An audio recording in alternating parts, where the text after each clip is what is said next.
Welcome everyone to today's webinar. It's all about PRISMA is what we're talking about today. PRISMA is something that we hear about a lot with respect to reviews, but we don't often talk about it, what it is, and how to use it. So that's what we're going to focus on today.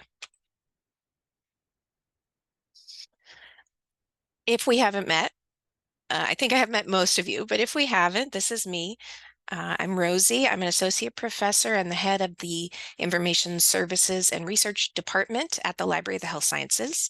My area of expertise is in knowledge synthesis, so I'm the systematic reviews librarian.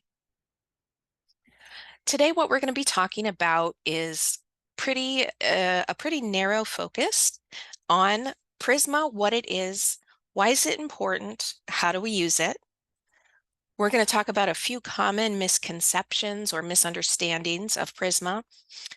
We'll talk about a few of the variations or extensions of PRISMA, and then briefly touch on, if you're using Covidence for your review, how to use PRISMA with that. If you have questions as we go along, please put those in the chat. My colleague Rebecca Rzuski is monitoring that, and she will also be putting links in the chat as I mentioned them. The recording, and I should add all of the resources and links, will be shared with you all and anyone else who's registered for today's webinar within the week. Okay, we're going to start with pop quiz, everyone's favorite. What does PRISMA stand for? Is it proper review identification for systematic reviews and meta-analyses? Perform reviews by incorporating systematic methods approaches? Preferred reporting items for systematic reviews and meta-analyses? Or please, Rosie, I need help with my systematic review. My advisor told me to talk to you. I have this as a poll. So I'm going to launch this poll and give you a minute to reply with what do you think PRISMA stands for?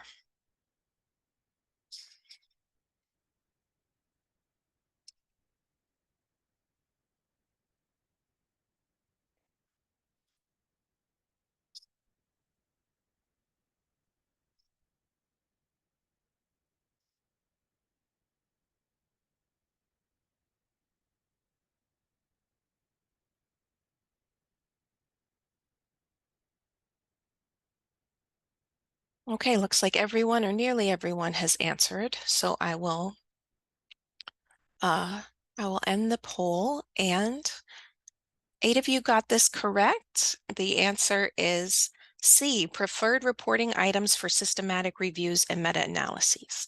So I do hear my advisor told me to talk to you on a very frequent basis, but it is C, preferred reporting items for systematic reviews and meta-analyses. So what is it? We know what it stands for now. What is it? Simply put, PRISMA is a guideline designed to address poor reporting of systematic reviews. This is historically why it was created. In 1996, a group of folks, researchers, scientists got together and created something called the Quorum Statement. Quorum stood for Quality of Reporting of Meta-Analyses, in response to what they observed as deficits in how meta-analyses of randomized controlled trials were reported. So this is really the ancestor of what we know as PRISMA today. This was a statement and guideline, but it was narrowly focused on meta-analyses only, and only those of RCTs, so those traditional clinical effectiveness reviews. It was a group of 30 researchers who created a checklist for items to include, a flow diagram, and a statement. That was 1996, and in 2009, this evolved into what we know as PRISMA today. A few years ago, this was updated as PRISMA 2020. It's the most recent version, and when I'm referring to PRISMA or following PRISMA guidelines, I am referring to PRISMA 2020 unless I say otherwise. The second word, the R in PRISMA, is really the important thing to keep in mind. The emphasis in PRISMA is on reporting. So PRISMA provides you with guidance for how to write up your review.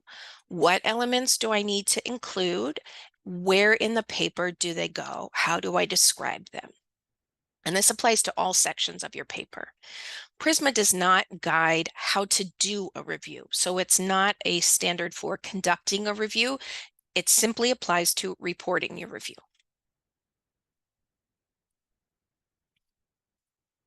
PRISMA 2020 includes 3 elements. It's a standardized way to describe how you identified, selected, and analyzed the studies for inclusion in your review.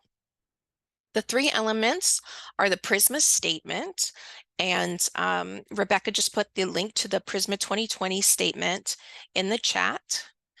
It's a checklist. So the second item is a 27-item checklist of elements that you need to report in your review and where in the paper it goes. It's organized by IMRAD section, by which I mean Introduction, Methods, Results, and Discussion. PRISMA 2020 also has a section for abstract. So it will tell you what you need to write in each of those sections. For example, if you're reporting the database searches yielded 4,000 search records, and we removed 1,000 duplicate records, does that go in your methods or does it go in your results? It goes in your results, and the way you know that is through the checklist. And then the third element is the flow diagram. Quite often you will hear folks refer to a PRISMA. Are you going to have a PRISMA in your literature review? Are you going to include a PRISMA? And often people are talking about the flow diagram that you'll recognize as it's published in most, if not all, published systematic reviews. It's a flow chart type of thing that describes, shows you the numbers of records and reports and studies that are identified, screened, excluded, included, and so on. So I would say, even though people often think of just the diagram when they hear the word PRISMA, keep in mind it's these 3 elements together. Rebecca also put in the chat a link to the PRISMA website. And this is what it looks like here. The key documents that you want to pay attention to are in the top right-hand corner of this page, which I've circled in red here. So you have the statement, the checklist, the flow diagram, and an explanation and elaboration, which expands on the statement. This is what the checklist looks like. So this is one of, I think it's a 2-page checklist, 27 items, as I said. Sometimes you will see this checklist included in a published journal article as a supplementary file or an appendix. But generally speaking, generally speaking, this is really just for your own use. It's usually not reported out in the published manuscript. And this is the most recent version of the flow diagram that came out with PRISMA 2020. So up at the top, you have, you're going to list all of the records that you identified, all of your search results from databases, from clinical trial registers, from websites, citation searching, any other sources. We want the total number of things you looked at. And then how many of those did you screen? Typically, that's the number that remains after you remove the duplicate records. So if I saw the same record in PubMed and Embase and Web of Science, I have 3 records in the first box. In the second box, I'm screening one of those, right? And then at that stage, how many reports did you exclude just based on title and abstract? Anything that you did not exclude, you will seek that report for retrieval. That's that third box down, meaning you went and got the full text of it. If any of those you were not able to find in full text, I'm sorry, I'm trying to point to that. My mouse isn't. There we go. That would be reports not retrieved, but this is often zero. Fortunately, these days, the library is able to get most things full text for us. So then, how many full text papers did you assess for eligibility? And then at that stage, anything you excluded, you'll give the reason, the exclusion reason, study type, population, sample, whatever, and then how many papers you excluded for each reason. And then finally, the studies you included and how many reports. So in a little bit, I have a slide where we're going to talk about the difference between these two things, studies and reports. And over here on the right would be any supplementary methods, anything that's not a traditional database or clinical trial register search. On April 30th, there is going to be another one of these webinars talking about citation searching. So I would recommend you register for that if that's not a process you're familiar with.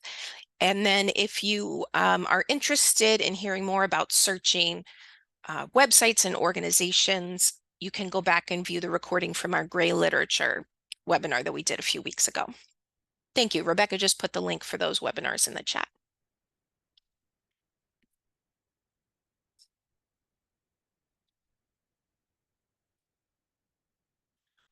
That's what PRISMA is.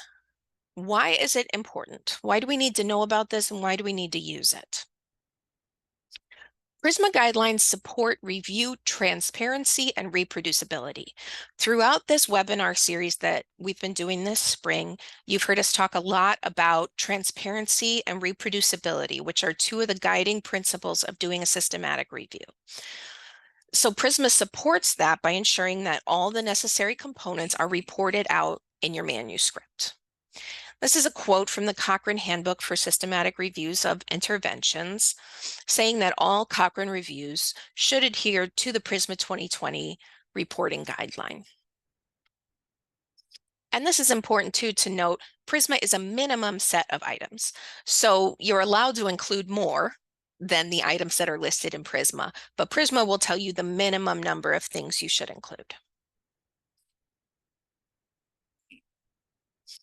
It's important because it helps you clearly and accurately describe the complex processes of searching for, identifying, and analyzing studies for your review.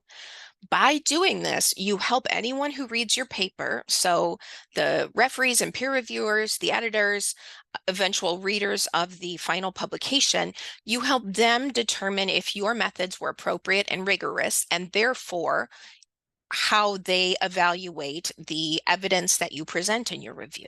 So is it trustworthy? Were the methods used accurate and rigorous and comprehensive?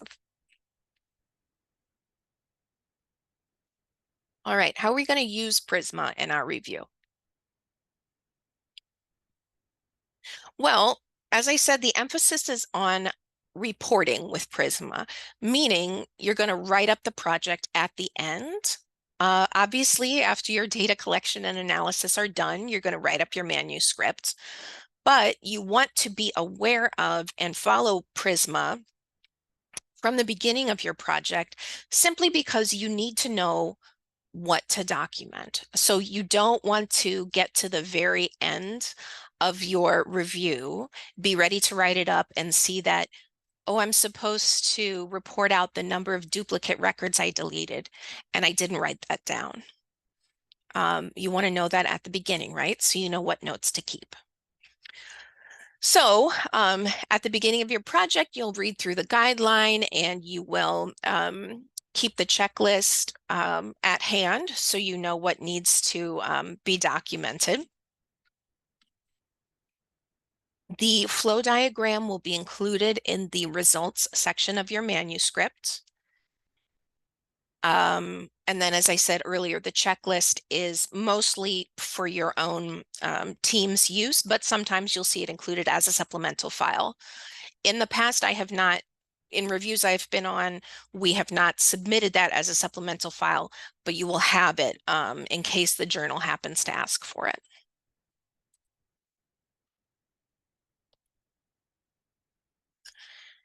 If you are using Covidence to conduct your review, excuse me,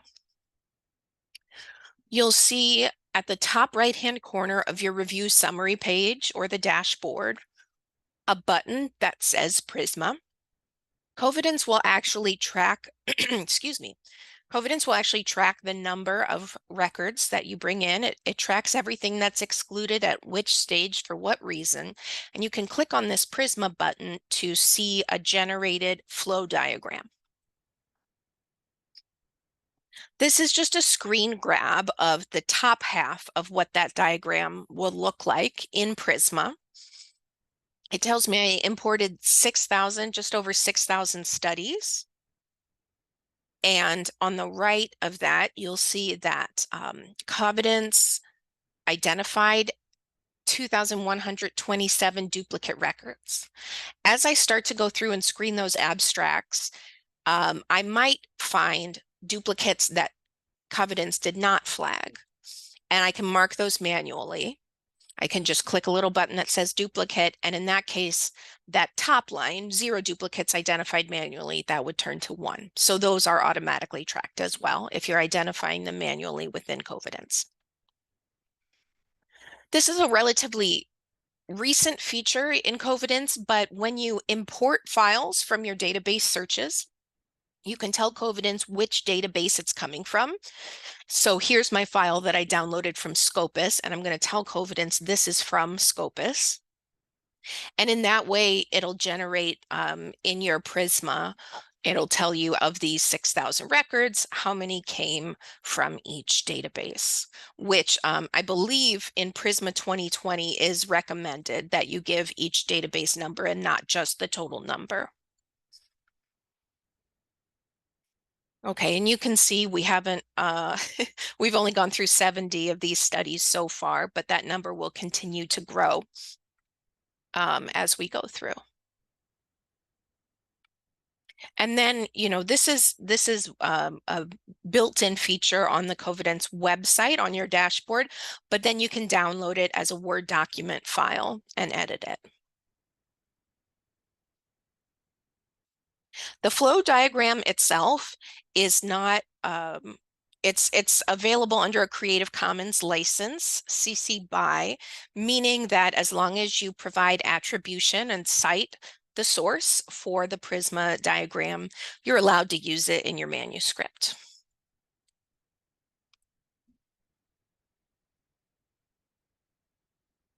So earlier I pointed to these supplementary methods, records identified from websites, organizations, citation searching, etc. Anything that's not a database or a register. One question we get is Google Scholar. So it's a database.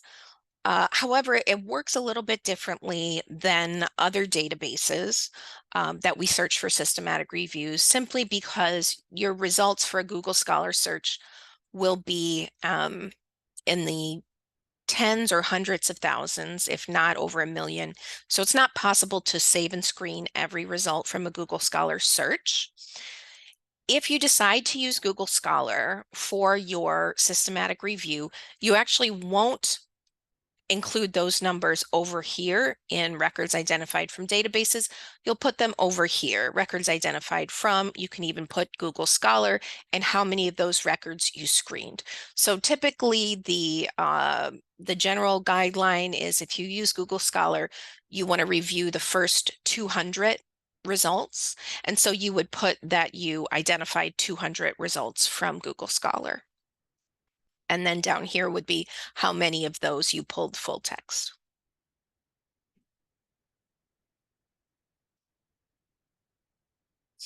Remember, as I keep saying, as I have said in other webinars, transparency is really the goal here. So when in doubt, document it and include it so that anyone reading your paper knows exactly what you did and could reproduce your search if they wanted to.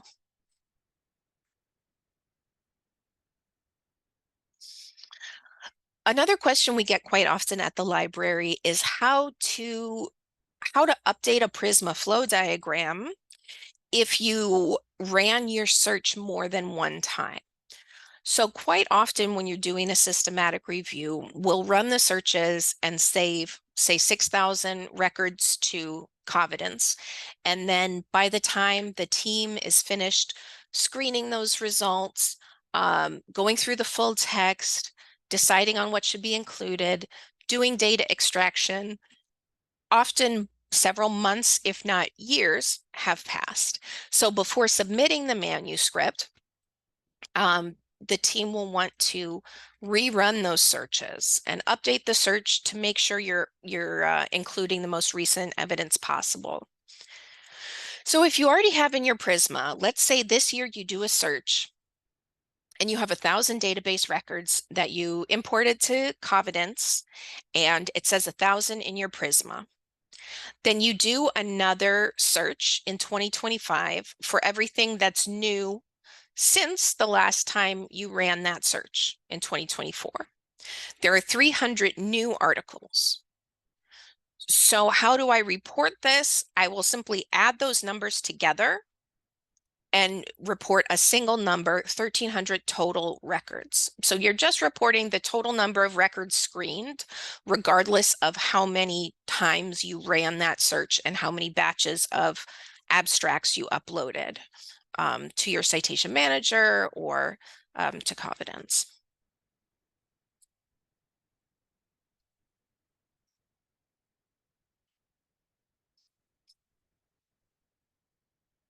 So this is just what that would look like here. You would just have 1,300 databases total.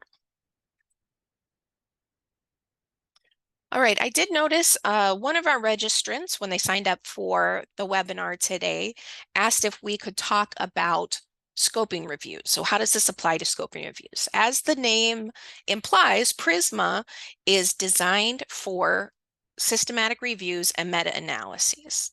And as I said, PRISMA 2020 is the most recent version of that. As time has gone on, there have been extensions or different versions developed to compensate for the fact that there are a lot of differences and distinctions in other reviews and other documents related to systematic reviews or knowledge synthesis that aren't included in the original PRISMA statement. So Rebecca put a link in the chat to the full list of PRISMA extensions. These are the three that are most commonly used. First, PRISMA P. So if you haven't heard, it is highly recommended to register a protocol for your systematic review before you begin the process. Prospero is the name of the sort of gold standard systematic review registry. So what do you include in a protocol? If you've never done a systematic review before, you might not know where to start, and that's where PRISMA P comes in. It's a checklist just like PRISMA 2020, and it just describes what elements you need to include in your methods and in your study design, in your protocol. PRISMA SCR is relatively recent. I guess this was 6 years ago in 2018 this came out. Was developed in response to the fact that scoping reviews are increasingly popular. So my title is Systematic Reviews Librarian, but honestly, the proportion of scoping reviews I do to systematic reviews it's not even close. Most reviews that are done by researchers that I work with, at least anecdotally, are scoping reviews. And there's a lot of things that are in PRISMA 2020 that don't apply to a scoping review, like doing a risk of bias assessment. In PRISMA 2020, you're asked to describe what tools you used to assess risk of bias in the studies that are included in your review. Well, that doesn't apply to a scoping review. And in the past, we used to just tell folks, use the parts that apply, and then if there's something in there that doesn't apply to you, just skip it. But fortunately, now we have PRISMA SCR, which is just for scoping reviews. Aside from that is just like PRISMA 2020, just tailored for scoping reviews. And the last one I wanted to mention is the most recent of these extensions, PRISMA S, or sometimes you'll see it called PRISMA Search. This is a separate checklist of just how to describe the literature search, and it's used in combination with PRISMA or PRISMA SCR as a complement. So this is this part of the process, if you have an information specialist or a librarian who's part of your author team on your review, this is all stuff that they're going to take care of. But if you don't, it can be hard to know what to include. So what fields did you search? What limits did you apply? These are things that folks wouldn't necessarily know unless they have received targeted training on this kind of thing. So PRISMA Search hopes to sort of demystify the process of how to report out your search. So this is really specifically within that methods section of your paper. What all do you need to include? So it's good for the review team if you haven't done this before. It's just more detail on what to include, and it's good for your peer reviewers. Quite often, peer reviewers for systematic reviews and scoping reviews that are submitted to journals, quite often the peer reviewers that are assigned are subject experts. They usually are, but not necessarily methodological experts on review methods. More and more we're seeing librarians and biostatisticians asked to peer review systematic reviews to ensure that the methods are sound. But if not, we have things like PRISMA Search and PRISMA 2020, which the peer reviewers can use to check against a manuscript and see that all the necessary elements are present.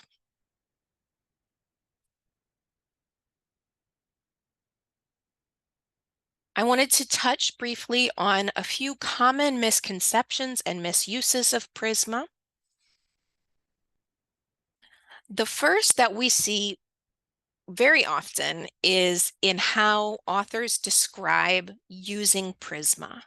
So I just went to Google Scholar and I did a search for conducted according to PRISMA guidelines.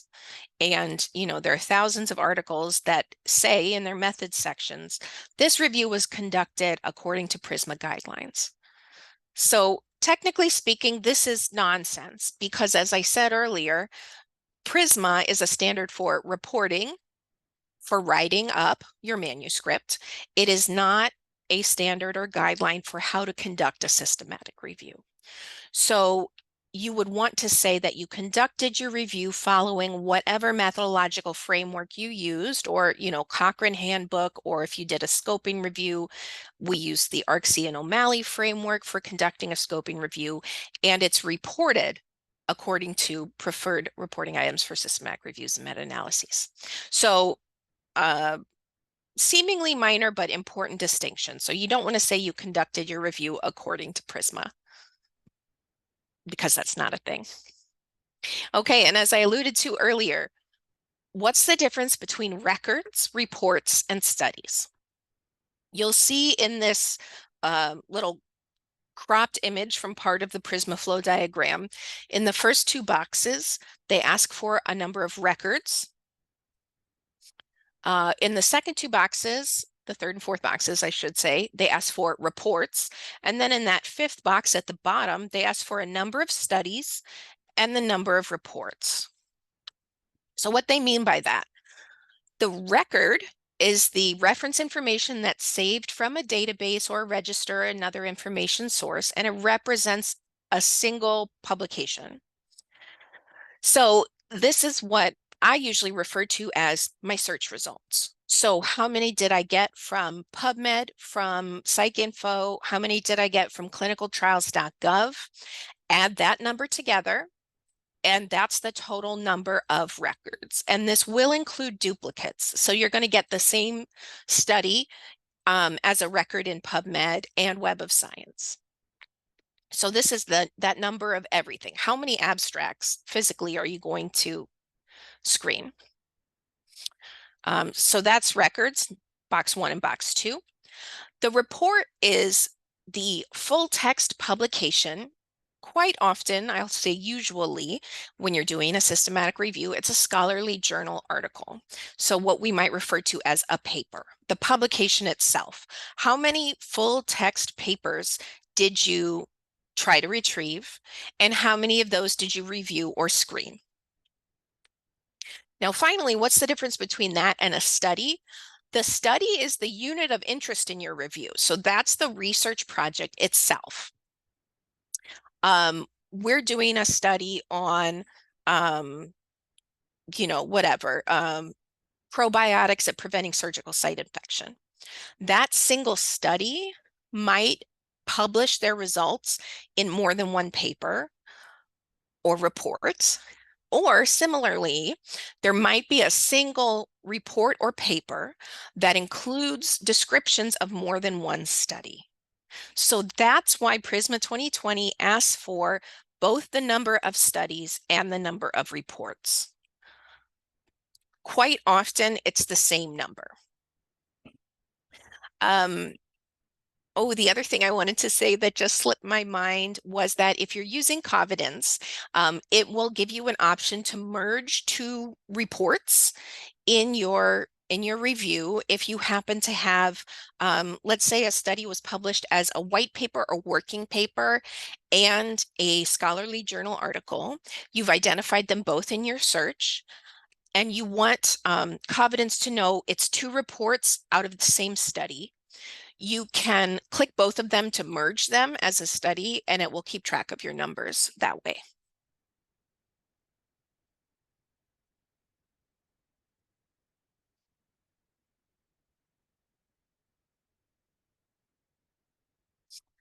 Another misconception about PRISMA is among folks that use Covidence or another type of software to generate the flow diagram, we'll get questions more often than I would have expected from folks who say, I'm updating the search and now my numbers in my Prisma are wrong. What do I do?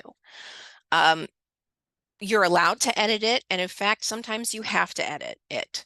Sometimes the technology is just not going to accurately reflect what we did in our review. So if you use Covidence, I'll keep using that as an example just because that's the one we have at UIC. If you use it to generate your Prisma flow diagram, but then you later realize maybe you used RefWorks to delete some duplicate records before you ever uploaded anything to Covidence. So those records are not reflected in the diagram. All you have to do is download that as in Word format and edit it manually in Word. That's totally fine, and it happens all the time.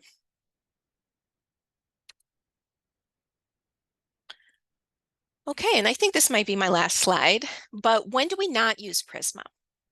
I think that this goes hand in hand with the sort of general feeling that among some people, all reviews should be systematic reviews.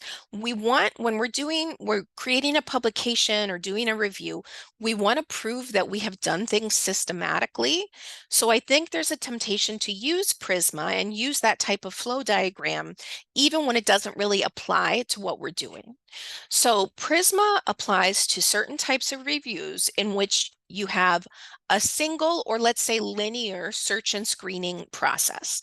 So the two most common are systematic and scoping reviews, meta-analyses, rapid reviews, umbrella reviews, etc. Reviews that follow a set of pre-established protocol, excuse me. If you're doing a traditional narrative review, sometimes called an expert-led review or a thematic review, in which you are doing lots of different searches on lots of different topics, and you're iterating a lot and you're pulling from here, you're pulling from there. You might do a search in PubMed that gets 5,000 results and you go through 200 of them. And then after you've saved what you think is relevant, you discard the rest. This kind of review does not work well with Prisma. So again, your goal is transparency. That does not automatically translate to needing to use a Prisma flow diagram because it's just going to lead to a lot of frustration if it's a square peg in a round hole.